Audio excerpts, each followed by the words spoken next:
अगर आपको ये ऑडियो शो पसंद आता है और आप चाहते हैं कि ऐसी ही ऑडियो बुक्स इस शो पर हर हफ्ते आती रहें, तो एक छोटा सा कंट्रीब्यूशन हमारी मेहनत के नाम। आपकी कंट्रीब्यूशन से हम आपकी पसंद की किताबें खरीद पाएंगे और आपके लिए लगातार नई कहानियां ला पाएंगे। आप इस क्यूआर कोड पर अपने हिसाब से कुछ भी अमाउंट 10, 20, 50 कंट्रीब्यूट कर सकते हैं। आपको अगर कोई खास बुक चाहिए तो आप हमें ज़रूर बताएं। धन्यवाद। नमस्कार, स्वागत है आपका पढ़ा करो सुना करो में। मेरा नाम है एहतेशाम रईस और आप सुन रहे हैं दिव्य प्रकाश दुबे द्वारा लिखी गई टेंशन मत ले यार। अध्याय 6 a not so perfect love story.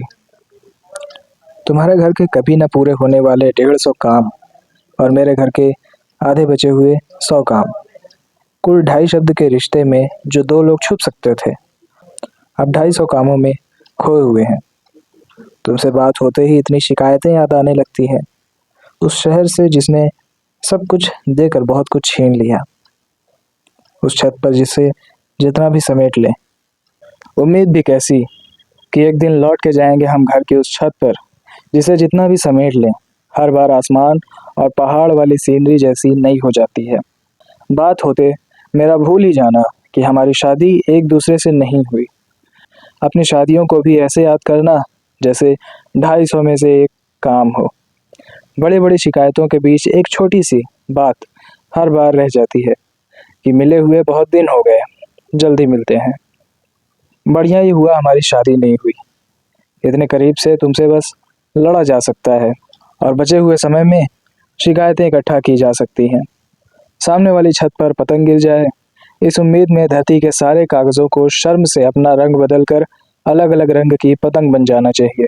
कुल एक पतंग और एक पतंगे की जिंदगी से भी छोटा जीवन था।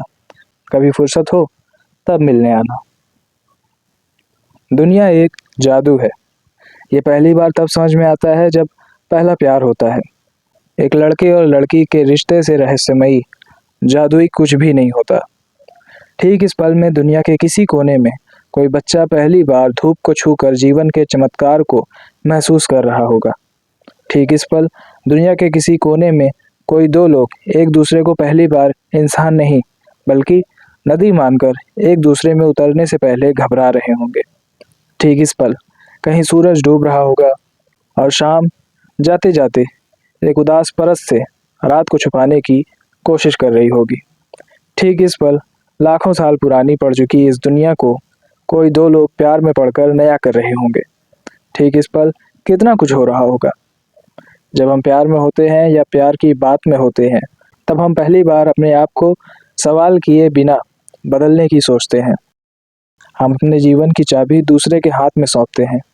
वो जो कुछ भी हमने अपने लिए बनाया था, वो दूसरे को देने से पहले सोचते नहीं। ये जो देने का भाव है, यही हमें इंसान बनाता है।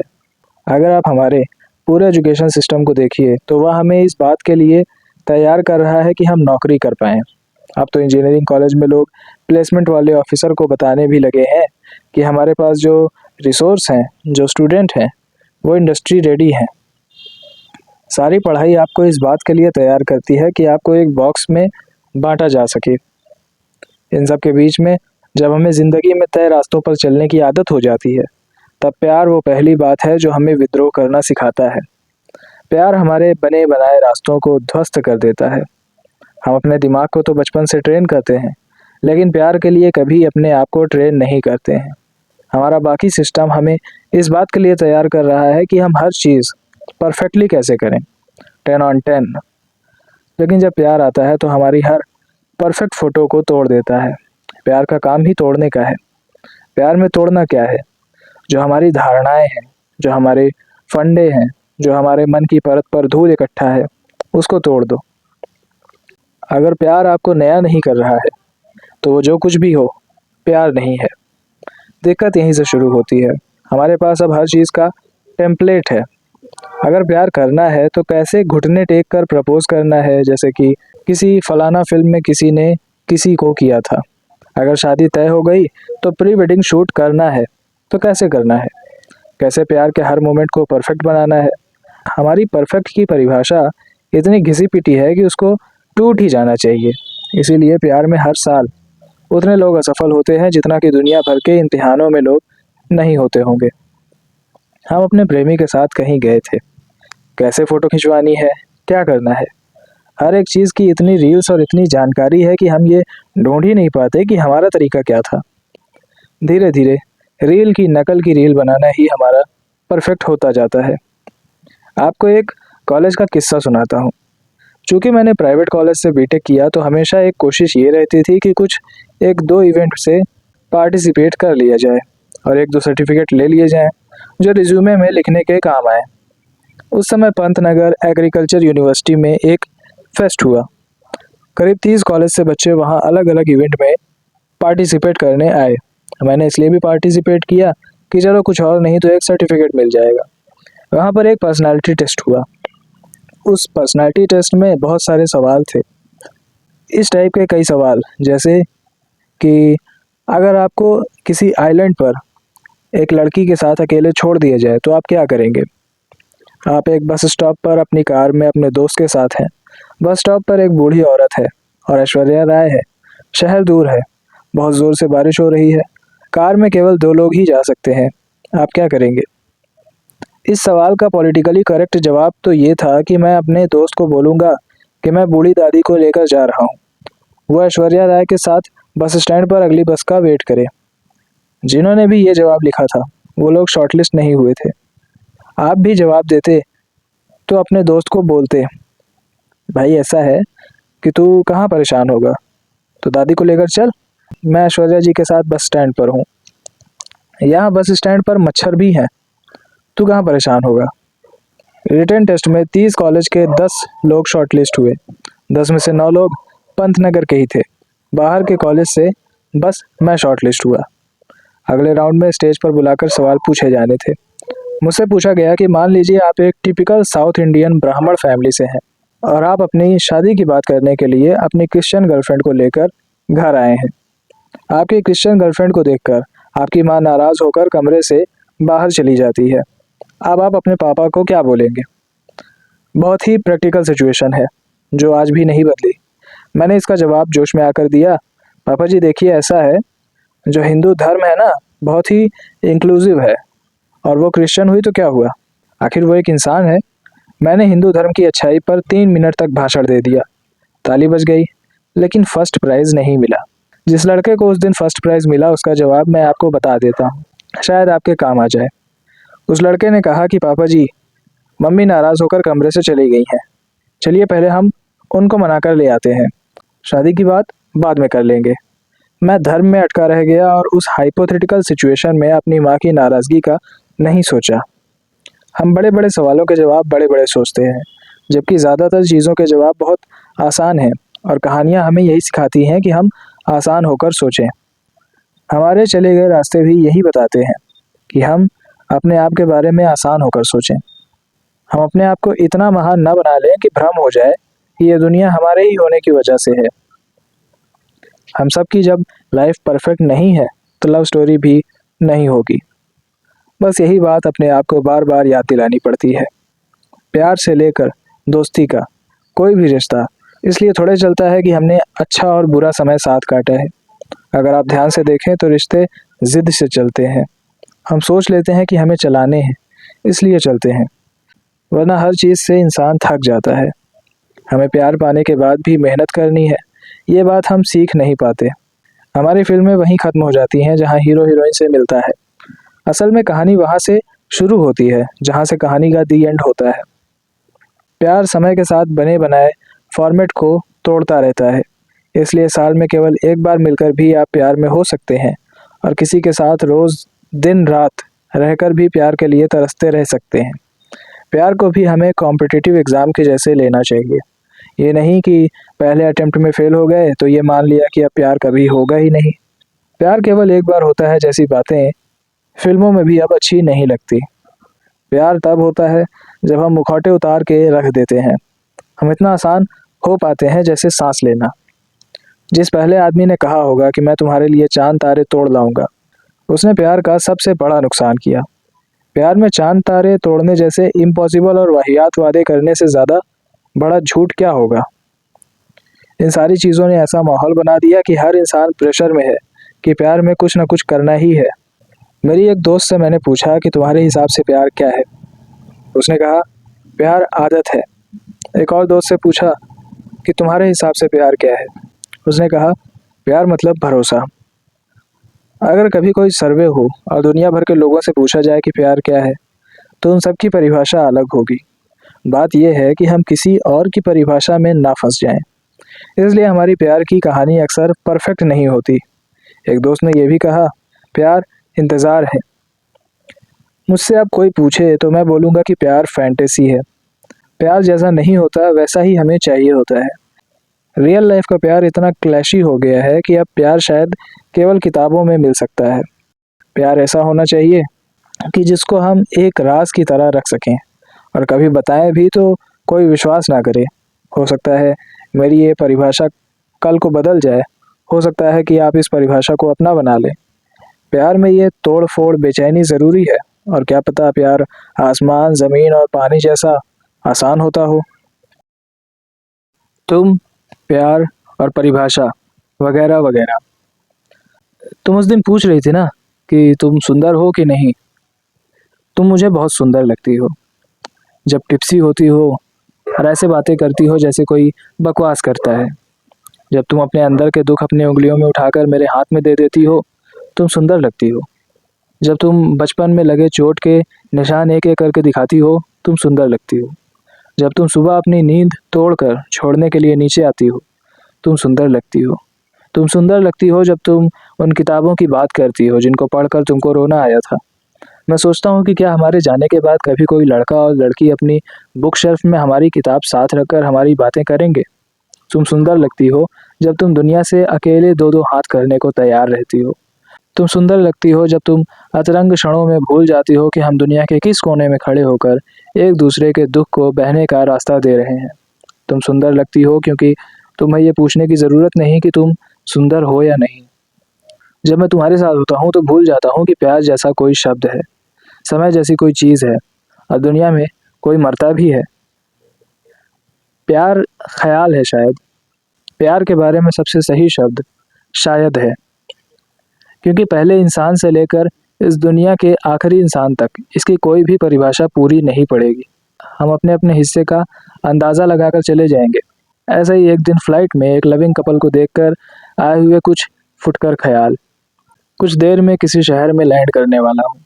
वहाँ मुस्कुराकर लोगों से मिलूंगा और कोई पुराना गाना मेरी प्लेलिस्ट में बजने लगेगा। कभी कभी ऐसा होता है कि फ़्लाइट को क्लियरेंस नहीं मिलता और बहुत देर तक जहाज़ हवा में तैरता रहता है। मैं सोचता हूँ उस लड़के का जो तुम्हारा इंतज़ार अब भी एयरपोर्ट पर कर रहा है। मुझे हवा में उड़ती एक लड़की भी बादल से झांकती हुई दिखती है जो फ़्लाइट लेट होने से परेशान है। मुझे याद आ रही है वो फ़्लाइट जो हम अभी ले नहीं पाए हैं। अक्सर भूल जाता हूँ सपने में रास्ते, और जब नींद खुलती है तो झटके से लगता है कि सपने वाला रास्ता ही सही था। बस भटके ही तो थे, खोए थोड़े थे। सपने टूटने से ज़्यादा सच्चाई के अधूरेपन के दुख का स्वाद अब मौसम के बदलाव के जैसे चिपक गया है। मन का हाल इस साल के मौसम जैसा है, बरसात रुक ही नहीं रही। हम चाहकर भी समय को पकड़ नहीं पाते। तस्वीरें फ्रीज होकर अपने पकड़े जाने वाले पल से पहले और बाद की कहानी में बदल जाती हैं। कहानी वो जो केवल तब घटती है जब हम साथ होते हैं। जब हम साथ नहीं होते तो जीवन कविता जैसा कुछ हो जाता है, कभी तुकांत तो कभी अतुकांत। मुझे मालूम है समय के पार ना जा पाना इंसान की आखिरी हद का इशारा है, पर कभी कभी लगता है कि सपना नहीं टूटता तो शायद भटकते भटकते हम समय की दीवार को उन दो प्रेमियों के लिए तोड़ देते जो इस दुनिया में मिल नहीं पाए। उनको बना देते चिड़िया। किसी बचपन की कहानी में पढ़े नकली वाले मंत्र को पढ़कर और फूंक देते एक दूसरे के कान में थोड़ी सी जान। एक बार उड़ते जहाँ तक एक सांस में उड़ा जा सकता, और छोड़ देते फिर अपने आप को पतंग और कटे हुए मांझे जैसे। हम तैर रहे होते और एक दूसरे को आंखों में भरकर बंद कर देते इस दुनिया में लौटने के सारे खिड़की दरवाजे। हम वो हो जाते, वो जो हमें पता भी नहीं कि क्या है, पर वो हो तभी पाते हैं जब साथ होते हैं। प्यार शायद वो ख्याल है जिसका ख्याल ना आना ज़्यादा याद आता है। एक लड़की ने मुझसे कहा था, तुम कविता लिखने से पहले बिस्तर को सलीके से लगाना सीख लेना, जिसमें एक भी सलवटें ना हो। दुनिया का हर मामूली काम कविता होने की संभावना है। मैं रोज़ सुबह उठकर बिस्तर सही करते हुए कविता जीता हूँ। कविता जीना कविता लिखने से बहुत बड़ी घटना है। हमारी कॉन्टैक्ट लिस्ट में सैकड़ों कॉन्टैक्ट होते हैं, पर आप सबसे ज़रूरी कॉन्टैक्ट की एक लिस्ट बनाइए तो उसमें शायद 10 से भी कम लोग आएंगे। कुछ लोग लिस्ट में होते हैं, कुछ लोग लिस्ट होते हैं। वो जो लिस्ट होते हैं वही हमारी दुनिया बनाते हैं। ऐसे ही नॉट सो परफेक्ट दोस्त को ना भेजी गई चिट्ठी। हम अक्सर जो चिट्ठियाँ दूसरों के लिए लिख रहे होते हैं। मेरी एक दोस्त कहती थी कि लिखी हुई बातें सच हो जाती हैं। मैं तब से झूठ लिखने लगा। वो दुनिया लिखने लगा जैसी थी ही नहीं, जैसी थी नहीं पर जैसी होनी चाहिए थी वो लिखने लगा। ये चिट्ठियाँ प्यार के लिए भले ना लिखी गई हों, पर मैं सोचता हूँ कि प्यार को अगर मुझे झाड़ पोंछ कर नया करना होता तो शायद ऐसा ही कुछ करने की कोशिश करता। मुझे मालूम है कि बहुत शोर में भी मैं सबसे धीमी आवाज़ में पुकारूंगा तो तुम सुन लोगी। लोगों के जाने का दुख नहीं होता, दुख उस आवाज़ के खोने का होता है। मेला इतना बड़ा है जहाँ रोज़ थोड़ा थोड़ा खोना हमारी नियति है।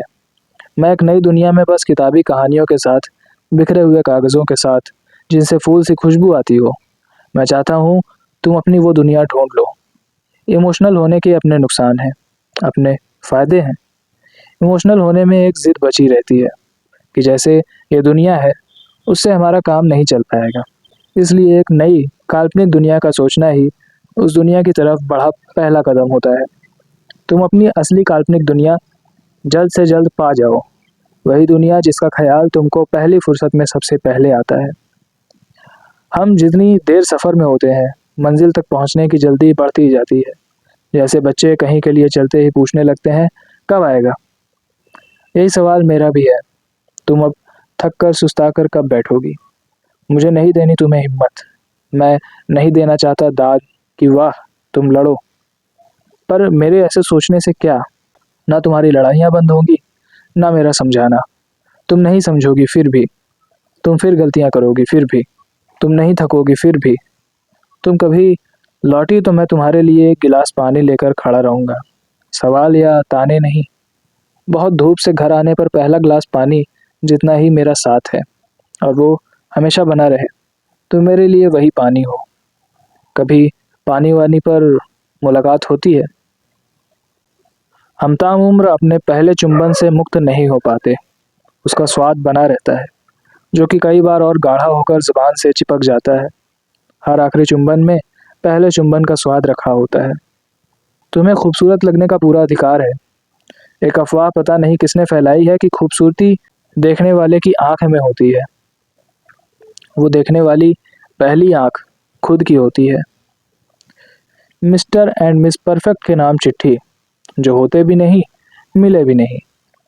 जिंदगी में हम सब किसी एक ऐसे इंसान की तलाश करते हैं जो दरवाज़ा खोल दे, रात के सबसे मुश्किल वक्त में हमारा हाथ थामे रहे, हमारी उलझी हुई आधी अधूरी बातों को बिना सवाल किए सुन ले, रसोई में जाकर चाय बना दे और उन दिनों में भी थोड़ी उम्मीद दे दे जब हम खुद अपने अंदर रोशनी नहीं ढूंढ पाते। ये चाहत गलत नहीं है, लेकिन हमारी सबसे बड़ी गलती ये है कि हम ये पूरा बोझ एक ही इंसान पर रख देते हैं, जैसे दुनिया में वही अकेला है जो हमारे भीतर की सारी खाली जगहें भर देगा। असलियत ये है कि कोई भी इतना पूरा नहीं होता, ना हम ना कोई और। हर इंसान अपनी कमियों और थकानों के साथ ही जी रहा है। फिर भी हम किसी एक आदमी को पकड़कर उसमें दोस्त भी ढूंढ लेते हैं, प्रेमी भी, घर भी, सहारा भी और कभी कभी रास्ता भी। और जब वो इंसान एक रोल अच्छे से निभा लेता है और दूसरे में लड़खड़ा जाता है तो हम समझ नहीं पाते कि ये उसकी गलती है या हमारी उम्मीदों का बोझ। सबसे अजीब बात यह है कि हम अक्सर सही इंसान से मिलते तो हैं, लेकिन गलत वक्त पर। कभी हम तैयार नहीं होते, कभी सामने वाला। हम सुबह कुछ और चाहते हैं, दोपहर में कुछ और बन जाते हैं और शाम तक ये भी भूल जाते हैं कि सुबह क्या महसूस किया था। ज़िंदगी की सबसे बड़ी ट्रेजेडी यही है कि हम सही व्यक्ति को गलत वक्त पर पहचानते हैं, और ये बात हम तब समझते हैं जब तक वह निकल चुका होता है। हर गलत वक्त दरअसल आने वाले सही वक्त की हल्की सी आहट होती है, बस हम उसे पहचान नहीं पाते। हम सब अगली ट्रेन का इंतज़ार कर रहे होते हैं। एक ट्रेन 5 मिनट में आ सकती है और दूसरी पूरे 24 घंटे भी ले सकती है। इस समय की सबसे सुंदर चीज़ इंतज़ार करना हो सकता था, लेकिन मोबाइल ने इंतज़ार को इतनी सारी चीज़ों से भर दिया है कि इंतज़ार का स्वाद फीका हो चुका है। सच्चाई आसान है। तुम्हें जो कुछ भी चाहिए उसका तुम्हें पूरा हक है। बस इतना मान लेना कठिन होता है कि जो चीज़ें सच में मायने रखती हैं वे समय लगाती हैं। जीवन अंत में धैर्य की परीक्षा ही है, पर यह बात सीखने में एक उम्र निकल जाती है। हमें तय ये करना है कि हमें किस चीज़ के लिए इंतज़ार करना है और कब अपने मन को नहीं समझाना है। और शायद सबसे ज़रूरी बात यही है, हम अपनी खुशी कैसे चुनते हैं। बाकी दुनिया वैसी ही चलती रहती है। हमें बस अगली सही ट्रेन तक अपनी बेचैनी को काबू में रखना होता है। बस इतना ही।